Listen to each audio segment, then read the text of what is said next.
I'm a staff software engineer at GitHub, and promise I know how to use computers. I'm an ATProto enthusiast, why I'm here, and also a member of the Chronically Online, and really love online communities. I work remote, and so online communities is really how I engage with a lot of folks, and so that's what I got really interested in. I co-host the Overcommitted podcast. I'm going to be recording this weekend. If you want to talk about your experience here, let me know, because we're going to do a special episode. And I also brought some stickers that I'll put out once I find where all of the stickers are congregating. So a few months ago, I had this thought that I thought was a brilliant idea. I was like, why isn't there a Goodreads or like a Letterboxd on ATProto? How does this not exist yet? And so I started building this app called Collective, which was sort of, the same thing. Turns out it did exist. And there's quite a few of them. One of them in particular that I really like is called popfeed.social. They did this way better than I had done, and I highly recommend you check it out if you're interested in something like that. But one thing that I got really stumped by while working on this problem was I have an online developer community for Overcommitted, and we have a book club. So we like to read technical books together. If you are also interested in reading books, let me know. You're welcome to join. Right now we coordinate on Discord. And Discord is great, but I really wanted Collective to help, facilitate the book club situation, because it's really awkward to say, all right, we're gonna put our list on GitHub, and then we're gonna have the conversations in Discord, and then we'll have some events, and it's kind of a mess. So I was like, you know what, wouldn't it be nice if we could solve this problem? Discord now owns our member list, it owns our reading history, it owns every single conversation we've had about every single book. If Discord decides to change their terms, which I'm sure they would never do, then we lose all of that. The entire history of our entire community can just be erased. And that's a real bummer. It's not necessarily just a Discord problem. This is also a platform problem. Every single group that has been built online on Reddit or on Facebook or on Slack, the platform owns every one of those spaces, and the platform gets to make all of the decisions about what happens there. And when the platform disappears, that means the community disappears too. You got Google+, MySpace, Twitter, what once existed of it, all gone, along with every single conversation and every shared memory and piece of community knowledge. So I think that ATProto did a really great job of solving personal ownership. Your posts live in your repo, your social graph is completely under your control, and your identity is portable to wherever you want to bring it. But there's still an open question about, what about shared things? So what about book clubs, or community projects, or the group chat itself? Does that belong to the individual, or does it belong to the group as a whole? So these are the design questions that I was thinking about going into this, because I wanted to build something that would make it so that my group could live not just in Collective itself, not just on Bluesky where we chat to each other. I want it to exist on its own and not be controlled by whichever platform we are working in. So the first question was, where does the data live? Is this a shared PDS? Is it someone's personal repo, whoever created the group? We'll get into that. That can be problematic. Yep, somebody is familiar with this problem. And then who controls it? Like, does the person who created the group get automatic full control over that group forever?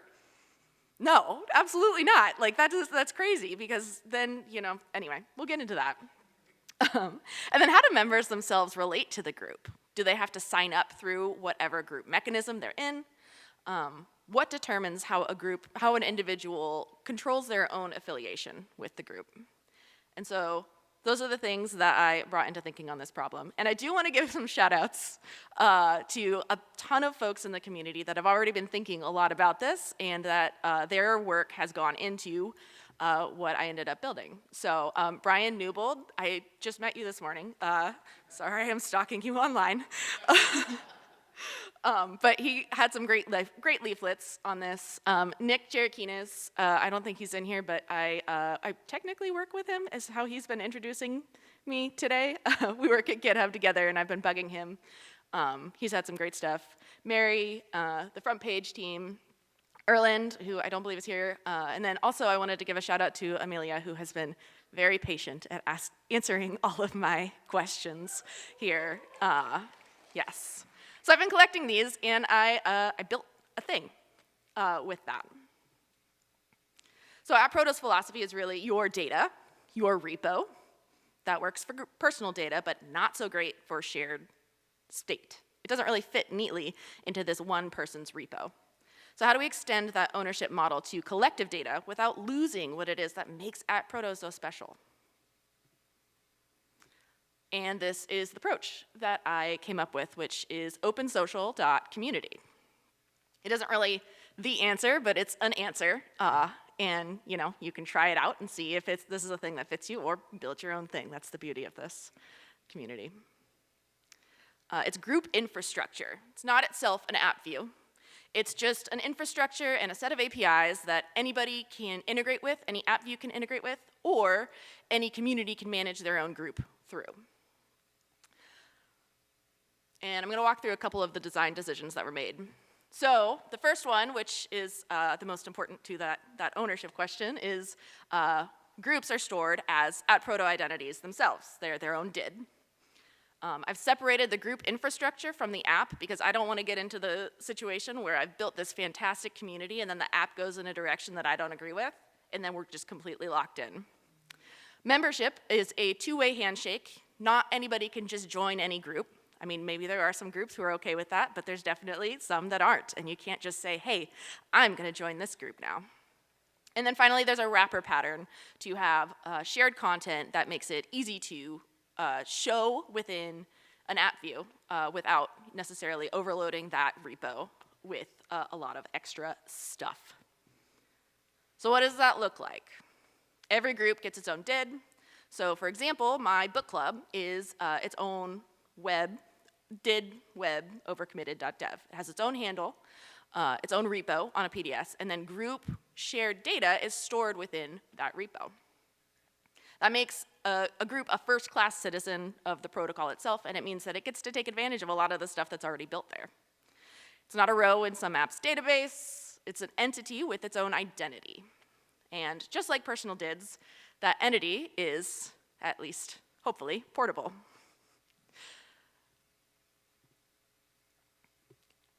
And then the infrastructure, instead of being an app view itself, this is what the infrastructure looks like. So I can have collective, which has access to opensocial.community, but then you can also have your own other apps that have access to it.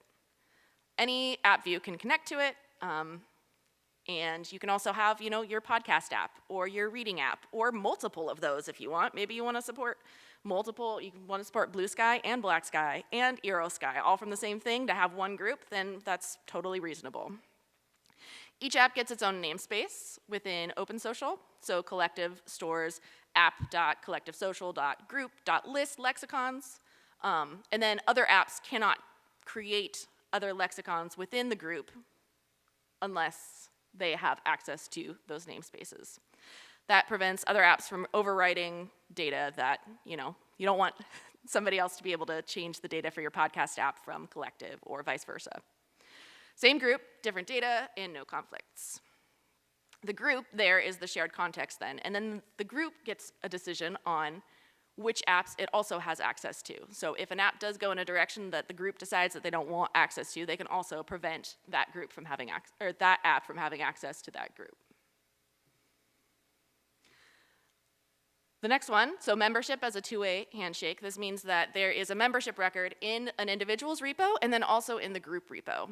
That confirms that not only has the member agreed that they want to be involved in this group, but the group has agreed that that person is involved in that membership record. That means that an individual can leave anytime without needing permission from the group to leave the group. And then at the same time, the group can, excommunicate somebody if needed without having to get permission to update that individual's repo. It has a nice opportunity for privacy here too, so you can have a group of membership records that have hashes that are storing instead of the actual membership identity, which means that then you don't necessarily have a list of all the people that are in the group sitting in the repo, which can also be beneficial. And then the wrapper pattern, so in this case, this is for user content. So the group creates a wrapper around that content. Bob, in this case, will own the book review. They create the book review and they own that content, but then the group owns a wrapper around that content. That means that the group has access to remove that content from the group if needed.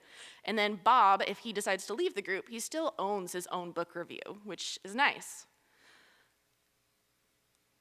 Then the group repo also ends up being an index of references and not necessarily a copy of all of the content, which can also be a bit problematic. And then this is what it looks like end to end. So you register an app, in this case Collective, as an app view with open.social.community and get an API key, which can be used for authentication. And then you can create your group through those Collective APIs. We're still working on some PDS things involved to make that simpler because nobody wants to have to create a DID and then put it over anywhere else, but we'll get to that. Members join through that two-way handshake, which again can be within the app view if you'd like, or through open.social.community. It has its own UI for that. And then members contribute content via their wrappers, also through APIs. They support community creation, membership management, namespace record storage. Because I work in the enterprise space at GitHub, there's also audit logging and custom roles and permissions, which were probably a little bit unnecessary, but it's what I know. And because I don't want to just talk about it, I'm going to show you a little demo through images. So this is what it actually looks like on the web. Both Open Social and Collective are up. Like I said, don't use Collective. It's not very good. But Open Social is up, and I've spent a lot more time looking at this. So this is how you can register a developer app. You can go in and initially set what are the lexicons that you want groups to be able to manage. And you can say with the regular create, read, update, or delete, do you want everybody in the group to be able to do that, or just group members? So you can have a completely open one, or say let's say that only admins can delete things or something.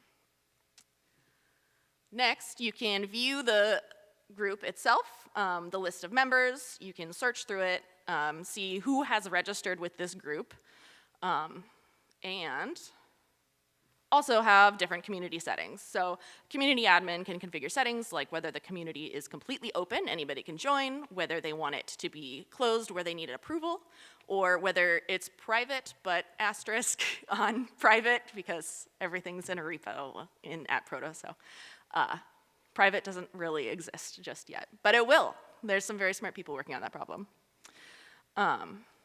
These governance decisions are explicit and visible. They're not buried. They're just all stored within the group's repo. And then finally, there's app permissions. So a community admin can say, I want access to this app, but not this one within this group context. And theoretically, there's also some opportunity here to create some sort of a record now saying, this is where this group has access to. Maybe we can just create a Steam or Roblox type app store where you can access all of these different apps. You could access Collective or Bluesky or Blacksky or Streamplace all within one space, and you can say these are the places that my community is gathering so that it's easy to gather across different contexts.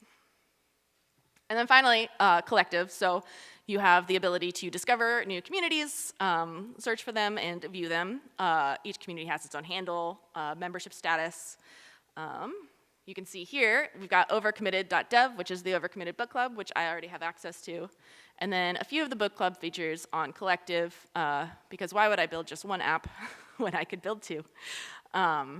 Here's what the overcommitted group actually looks like. So it has a collection of lists of different books, including the book that we're currently reading, and an ability to set different sections by date, an ability to comment on different sections of the book, and an ability to make sure that you're not spoiling those things so that you complete the book reading before you actually participate in the discussion. This is the most recent book that we read, Writing for Developers. Cynthia Dunlop and Peter Sarna are both very active on Bluesky, and I highly recommend you check out the book if you are in the very small niche of developers who also like to write for other people. And then, yeah, so the full app is available at opensocial.community. If you're interested in building on it, let me know, because I would love to see how this actually scales across other apps. Like I said, there's a lot of features that are built in already that are probably overkill, but and then we also have Collective Social, which I think is mostly just for book club organization, but we also have some movies and some other ways to collect podcasts and things like that. So yeah, that one is in alpha, I will say, as a way of saying it's not quite ready. But what about, so this brings me to some important points about groups, specifically about governance and moderation. So one of the things that Brian brought up in one of his posts brought to my attention is from Nathan Schneider, who coined the term implicit feudalism, which is a very large way of saying that there's a default pattern where whoever creates a thing online typically ends up owning that thing. And I think that that goes in multiple ways. That's not just the group itself, it's the platform that actually allows the creation of the group. So by default, there is a bias towards building communities as fiefdoms, where somebody owns that group and they want to, of course, increase membership and be the person who owns that community. But that means that that person has absolute power over the group. And a member needs to start seeking permission to be able to do anything, which is something that I've experienced a lot in community spaces. It would be really nice if we did this thing, but then they need to get permission from the person who runs the community to actually do that instead of just doing the thing. So what shared groups on ATProto can enable for us is we can have different governance patterns. What does that actually look like when we have control over it separate from the platform? We have an ability to make that completely transparent, where the rules are visible for everybody, and that you can create rules that fit your community, because it's not a one-size-fits-all approach here. Different communities are going to want different ways of managing themselves. And so we want to be able to make sure that it's flexible enough that they can do what they want to do across all of the different apps. And then moderation is the other spot that I've been looking at this from, which is a layered moderation approach. This is already built in. This is a thing that already exists with labelers, and the group itself can act as its own labeler. Admins can approve labelers that align with the community values, and then we can layer on that by moderating within the specific spaces that they're in. And then individual members can still add their own labelers or muting or anything like that on top of that, so that they see exactly the stuff that they want to see and nothing else. The advantage here for using this wrapper pattern means that there's an implicit moderation built into the group itself. You can remove a wrapper, and that content is hidden from the community, but the user's data is still intact. You can remove a membership proof, and that revokes access without actually destroying the rest of the access to the group. You can delete content, which leaves a tombstone preserving conversation structure. And then there's options there for, appealing those moderation decisions. You can, maybe just soft delete those things and then bring them back so that they can be appealed easily. There's still a lot to figure out. I think that private groups is probably the thing that I'm most interested in. It's important not just, because not every group needs to be available. What if it's just your friend's group chat? That doesn't necessarily need to have everything visible online, but it's also important for community safety. I participate in a lot of parenting groups online because I am a mom of 3 young kids, and none of us want pictures of our kids shared on the internet. So having that privacy is extremely important. Group creation, I've been talking to Bailey a little bit about that today, where there are some really awesome ideas on how to make this easy, because you don't want to necessarily tell somebody, all right, if you want to have your own community, first set up a PDS. That's not the way to sell anything to anybody. So making that easy and frictionless when a user's using it is very critical. And then finally, how do we make this interoperable? Not just with ATProto, but what about the ActivityPub? Why would the decentralized communities need to be separated We can bring them together within their own identity. So why are groups important? What becomes possible? So then this means that the whole reason why this is important is the playlist that somebody creates on Spotify that's owned by the friend group. That's not necessarily owned by Spotify itself. A study group can have their own shared notes belonging to students. Discussion forums can stay with the author and not with the individual, or not with the group, the platform. I think that decentralization is not just about personal data sovereignty, but it's also about collective data sovereignty. A community's shared knowledge and history and spaces should belong to the community forever, not just while they're on the platform that they're on. So the answer to who owns the group chat, the group should. I'd love to talk more about this if this is a thing that you're interested in. I've got some resources linked here you're welcome to check out, and I've also got some links to all of these community references. I'll post this, I guess, maybe in Discord and Roomie chat. I've got a repo for all of this. Ooh, Assemble, okay, yeah, we'll put it somewhere on the internet, and you'll be able to access it. But thank you.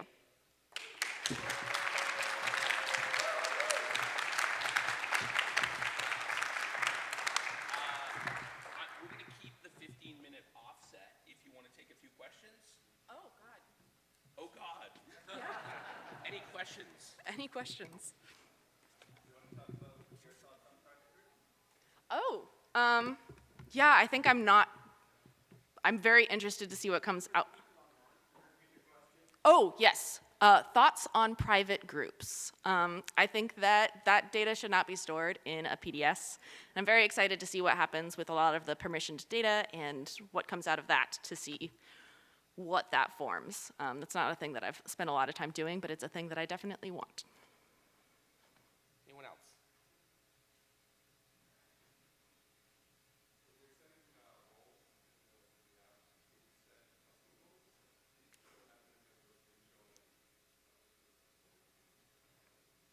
The question was, when you are setting roles, can you set custom roles? And the answer is yes, you can set custom roles with different permissions that are set up, and you can define what permissions as an app view provider of which ones should be created. It's very complicated. Honestly, it's probably overcomplicated, but yes, that does exist. Thanks. So theoretically also custom role names. Oh yes, for sure, custom role names. There's some defaults, member and admin, and then from there, the world is your oyster.